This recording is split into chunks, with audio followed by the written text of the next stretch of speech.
Je vais dénoter un petit peu par rapport à l'ensemble des choses qui ont été faites ici. On m'a demandé de venir vous rapporter un certain nombre de travaux qui ont été mis en place autour des questions de la gérontologie d'aujourd'hui et à la manière dont la France allait mettre en place ou pas une stratégie en matière de recherche et en matière d'enseignement dans le domaine de la gérontologie.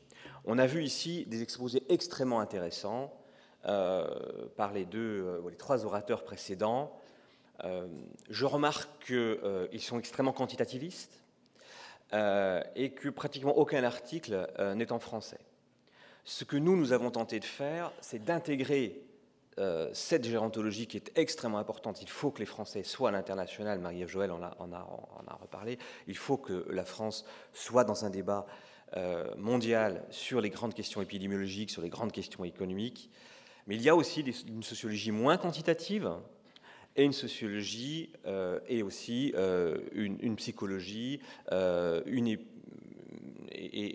anthropologie et d'autres disciplines qui sont un peu moins centrées sur le quantitatif et un peu moins centrées aussi sur l'international. Donc la grande difficulté pour nous, c'est d'arriver à réunir, à scinder, à ne pas scinder et à fédérer l'ensemble de ces différents courants.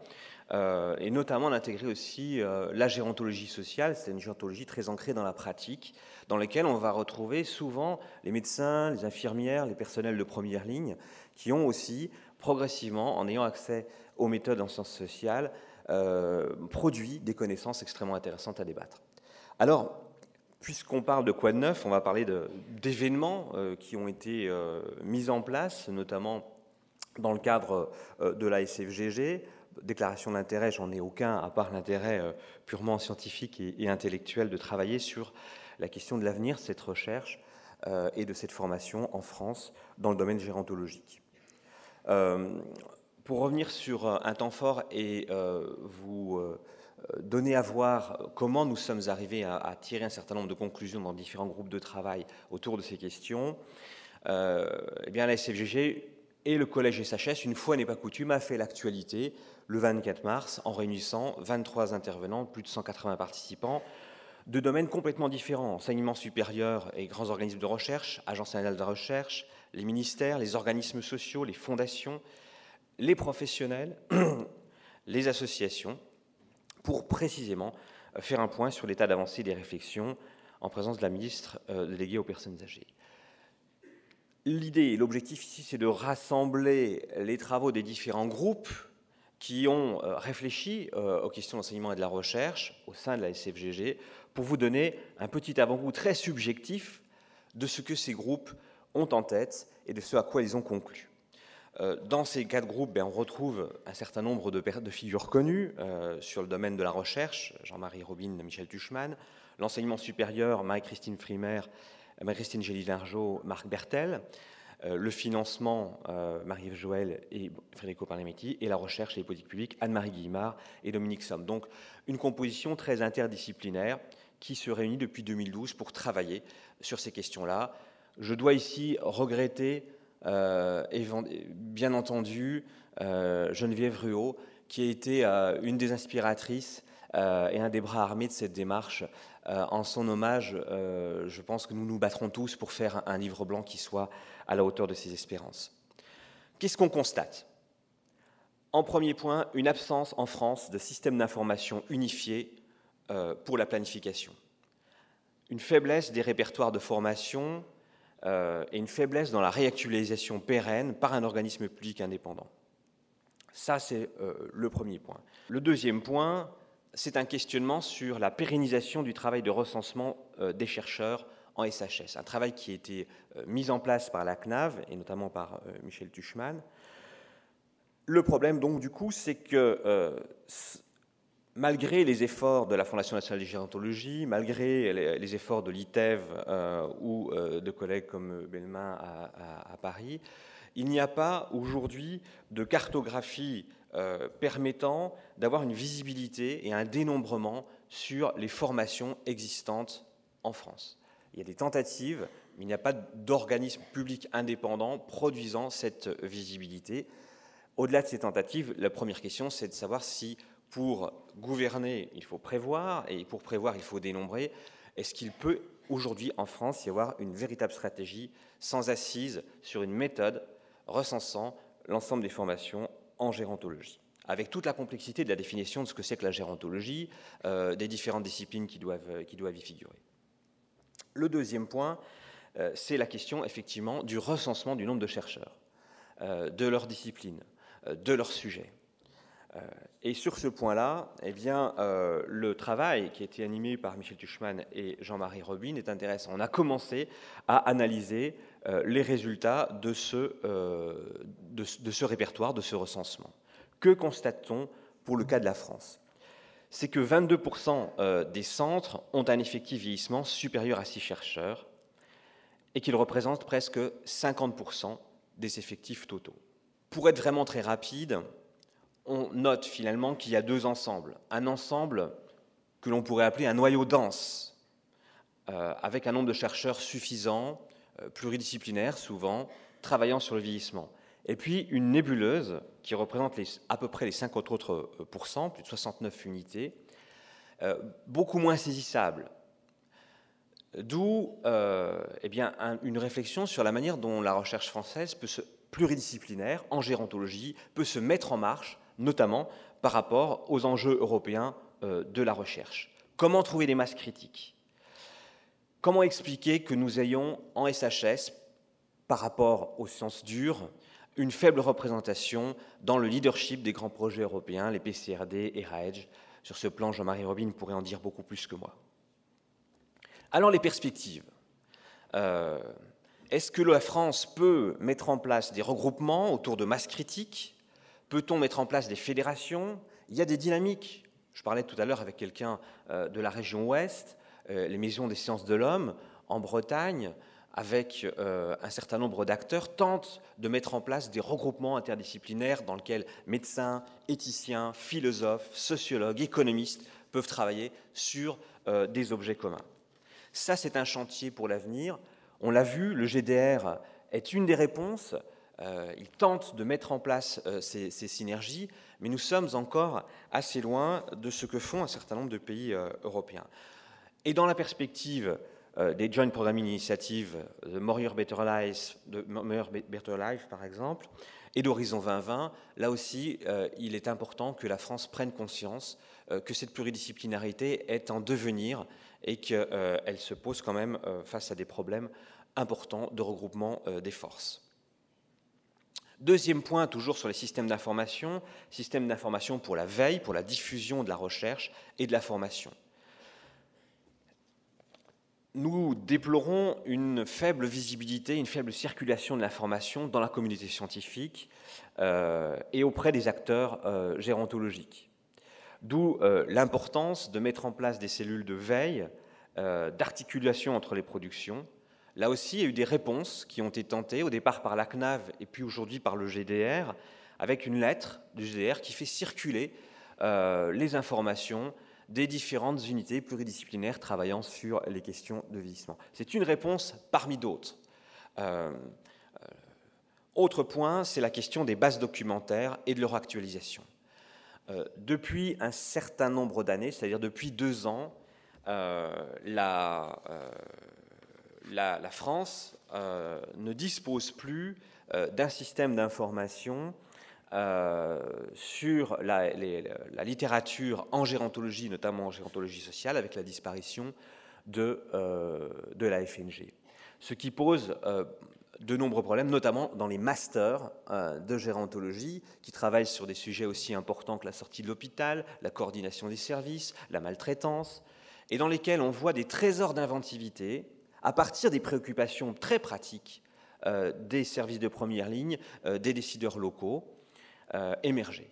Et il n'existe plus aujourd'hui de base de données permettant d'accéder à cette littérature grise qui pourtant, si elle est cumulative et si elle est comparative, peut amener à faire avancer les débats au quotidien dans la France qui gère tous les jours les questions gérontologiques. Mais au-delà de ça, les revues de littérature, dans les masters de Marseille, de Grenoble, de Strasbourg et bien d'autres encore, de Besançon, ne peuvent plus se faire parce que nous n'avons plus accès à des bases de données réactualisées. Donc sur ce point-là, il y a un problème dans la société de la connaissance d'adéquation entre les moyens dont la France dispose et ses ambitions en termes de formation et de recherche.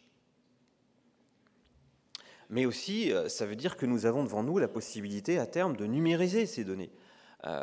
L'idée, c'est aussi qu'il existe des solutions et que la France est aussi capable de produire un certain nombre, à partir de ces déficits, un certain nombre de réponses. Autre point, c'est la communauté scientifique et son positionnement par rapport aux acteurs gérontologiques et aux décideurs publics. Ce que l'on note, c'est une faiblesse des temps forts pour penser l'orientation et les programmations pluridisciplinaires de recherche sur le vieillissement en France. La SFVG a son rôle, et je crois qu'un des grands défis de la SFVG, précisément, c'est de devenir un des acteurs visibles dans la construction de la gérontologie moderne au niveau national. Alors, faut-il créer des assises de la recherche, comme ça a été le cas dans les années 80 ? Faut-il du coup mobiliser cette communauté scientifique qui s'ignore ? Point d'interrogation, et nous soulevons cette question, et nous ne manquerons pas de soulever cette question dans le cadre du rapport. L'autre point, c'est les faibles articulations des temps de rencontre entre la communauté de recherche, les acteurs gérontologiques, clairement, mais aussi les décideurs publics. Et nous avons regardé de l'autre côté de l'Atlantique, qui depuis plus de 50 ans a mis en place le WHCOA, puisque l'anglais est à l'honneur dans cette table ronde, le White House Conference on Aging, la conférence de la Maison-Blanche sur le vieillissement réunit à la fois les décideurs publics, mais aussi les médecins, les gériatres, les chercheurs en SHS, les associations de patients, les grands acteurs de la société civile et les médias pour polariser sur un certain nombre de priorités pour l'avenir de la société américaine et focaliser, fédérer les forces. Faut-il créer une conférence de l'Élysée, une conférence décennale de l'Élysée sur le vieillissement? C'est une question que nous allons également poser lorsque nous produirons le rapport au mois de mai. Et je vous invite bien entendu tous à venir à ce grand moment où nous rendrons définitivement nos conclusions. Mais au-delà de ces grands événements, ce que nous constatons, c'est la multisegmentation. C'est-à-dire que la France est victime de très fortes stratifications avec des cloisonnements extrêmement hermétiques entre les communautés médicales et la communauté des SHS, entre les SHS et les décideurs publics. Deuxième point, le faible positionnement en amont de la décision publique des sciences humaines et sociales. C'est-à-dire que les sciences humaines et sociales sont souvent amenées au dernier moment, sans discuter des référentiels de politique publique. De quoi parle-t-on lorsqu'on parle de vieillissement actif en santé ? Eh bien, ces questions-là sont posées en bout de course lorsque les processus décisionnels sont déjà lancés. Donc, la question, c'est comment intégrer les SHS en amont de la décision publique, dans la définition même des termes, puisqu'on sait que la définition des termes pèse aussi beaucoup sur les décisions en aval. L'autre point également, c'est la faible intégration dans les instances de consultation. Et les dernières décisions en matière de composition du Haut Comité de l'âge démontrent combien la communauté scientifique, et notamment la communauté scientifique gérontologique au sens très large du terme, n'est pas intégrée dans les mécanismes qui préparent la décision publique. On a aussi démontré qu'il y avait une importance des figures porteuses. De personnes, qui soient médecins, qui soient grands ténors des sciences humaines et sociales, qui vont, de par leur prestige, leur légitimité, convaincre les acteurs publics de rentrer dans une collaboration multidisciplinaire pour définir des programmes d'action publique. Et les KB, les knowledge brokers, ceux qui vont faire les intermédiaires pour convaincre que dans les programmes de recherche, par exemple, eh bien, on a aussi besoin d'intégrer d'égal à égal des médecins, des gens du domaine soignant et des psychologues, des sociologues, des ethnologues, des économistes, des juristes, des éthiciens. Nous avons en France une difficulté à produire de l'interdisciplinarité avec des relations d'égalité entre les différentes sciences. Il existe des exemples, et demain après-midi, nous aurons l'exemple de Prisma. Donc, La France, au coup par coup, met en place des collaborations, s'inspire de modèles, notamment d'Amérique du Nord et du Québec, pour essayer, de manière expérimentale, d'aller sur une voie véritablement intégrée entre les disciplines. Ces difficultés existent, mais il existe aussi des solutions, et il existe aussi des exemples réussis, et je pense qu'il faut, dans ce pays où on est souvent très fataliste, montrer aussi qu'il existe un certain nombre de choses qui fonctionnent. Alors, pour arriver à rentrer dans une culture pluridisciplinaire, encore faut-il avoir des formations qui y préparent. Tout à l'heure, Dominique a montré comment l'effet formation avait, comment la formation avait un effet sur la pratique professionnelle, un effet bénéfique, un effet positif.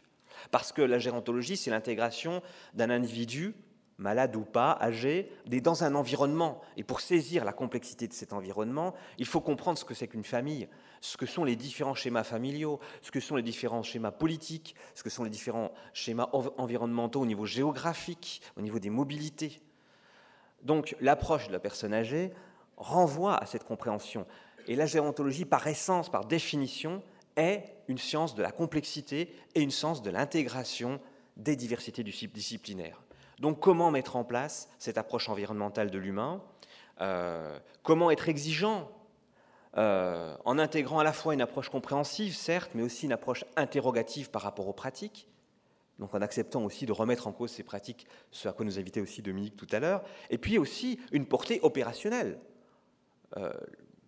La connaissance pour la connaissance, c'est bien, mais comment arriver aussi, en bout de course, à mobiliser ces connaissances pour améliorer le sort des individus et en l'occurrence des personnes âgées. Et la question, c'est les SHS, pour qui?